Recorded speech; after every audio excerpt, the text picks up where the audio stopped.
What's up guys, welcome back to another video.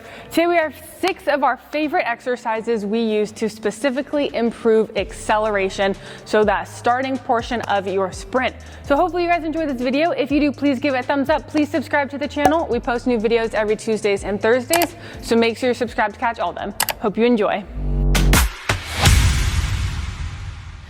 First up, we're going an ankle push iso. So we're focusing on pushing with horizontal force. You guys have seen us do this exercise quite a bit with vertical force, right? So that like run specific ankle where we're driving up. This time we're gonna be driving forward, because when it comes to acceleration, it's all about putting force into the ground to obviously drive yourself forward, right? So that horizontal force is super important all throughout the leg, right? Especially through that lower limb. You're only as strong as your weakest link.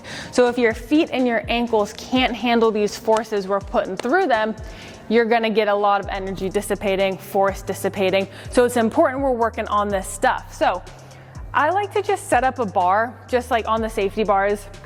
You can also do this a couple other ways, like a windlass mechanism. I'll insert a clip if I have one of doing something similar on a box.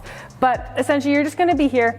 I'm gonna be working, you can go bilateral, or you can also just go one leg at a time. But I'm just gonna drive my hips into the bar as hard as I can on one leg, right here, really just pushing as hard as I possibly can to fire up the calf, the lower limb. You're gonna hold this 5 seconds, 2 seconds. You can hit some like oscillatory isos in there, but let's just keep it simple. Let's just say we're gonna hold it for 5 seconds as hard as you possibly can, really pushing. This is fantastic, working on that lower limb, I'll say ability to hold that force, to generate force as you're accelerating. Number 2, we are going a heavy sled drive. I'm gonna be lazy and I'm not gonna load up the sled, but I'm gonna insert clips of some of our athletes doing a heavy sled drive. The reason I love this is it's all about that horizontal force. You can get into really good positions and angles to essentially mimic the lower body version of sprinting, accelerating, right? Obviously we're not able to use our arms, so it's not perfect, but it does a great job of working on angles that we need to express force through, right? So getting positive shin angles, driving the foot into the ground, generating a lot of force.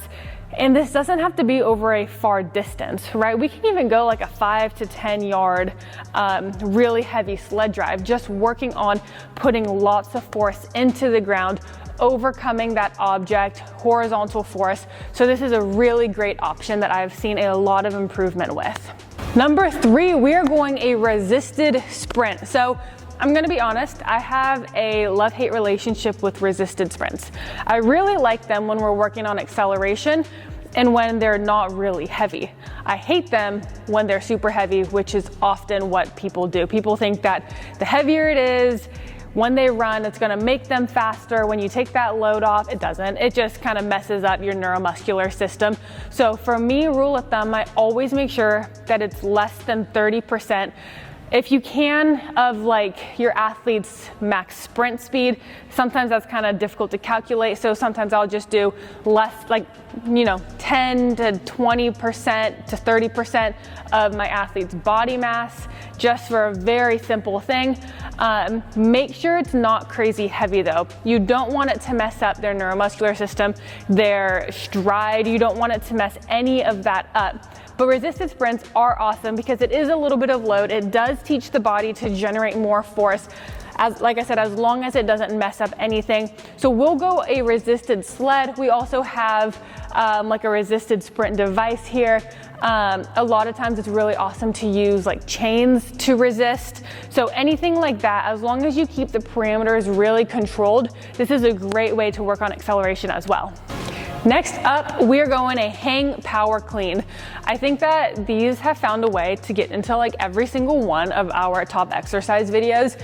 I just think these are one of the best exercises we can do.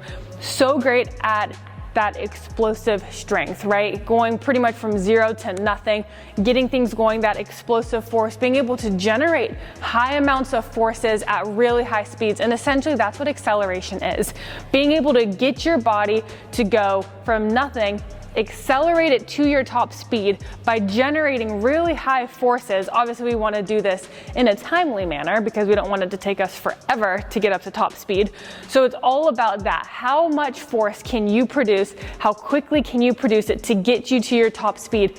A hang power clean is one of the best ways that we can express a lot of force fast. If you don't like hang cleans, you can also go another type of Olympic lift variation. If you don't like Olympic lifts, check out our video giving some Olympic lift alternatives.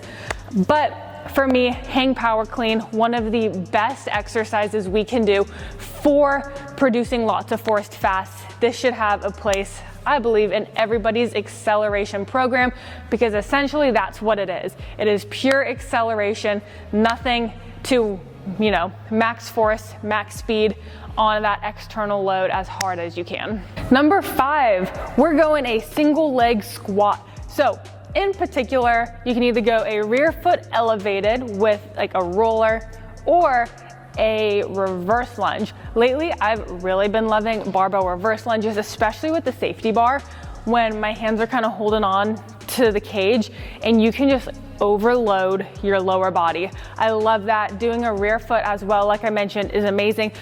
Essentially, what we need is lots of strength on both legs. Unilateral is great for that, right? It's great for all those stabilizers as well. But the whole point is, can we just exert a lot of force? Yeah, we can hit another squat variation. That is absolutely going to help you out as well. But there's just something about hitting a unilateral squat exercise to work both legs, generating max force. It's going to help you out so much, especially sprinting is a unilateral exercise. So getting these variations in your program, that's going to help you out so much. Number 6, we're going broad jumps. Lots of different plyometrics and jumps can help you out with your acceleration, but obviously I love broad jumps because it really does work on that horizontal force production. We can go single leg, we can go double leg, you can go continuous, you can just go max distance each time. All of these have a time and a place, and all of these are extremely impactful when it comes to acceleration, because we have to remember, acceleration is just getting your body up to speed, right? It's overcoming inertia. Sometimes we're starting from nothing. Sometimes we are starting with a little bit of movement if we're walking into it, stepping, jogging into it. So we're not always starting from zero. So we do have to be good at being able to kind of like shift into gear and to utilize the momentum that we do have to get going, which is why it's amazing to work on like plyometrics and jumps for these things. But also too, depending on your sport and the nature, and sometimes we do start from nothing. That's why it's important to make sure we have the full spectrum of things to work on our accelerative starts. So hopefully this helps. Remember, at the end of the day, it's about how much force you can put into the ground. It's about your horizontal displacement, trying to move your body forward, that force to get you forward. The ground is your friend with acceleration. Lots of force in, good mechanics, good angles, and you're gonna notice a big improvement. So hopefully you enjoy this. If you do, please give it a thumbs up, please subscribe. We'll catch you in the next one.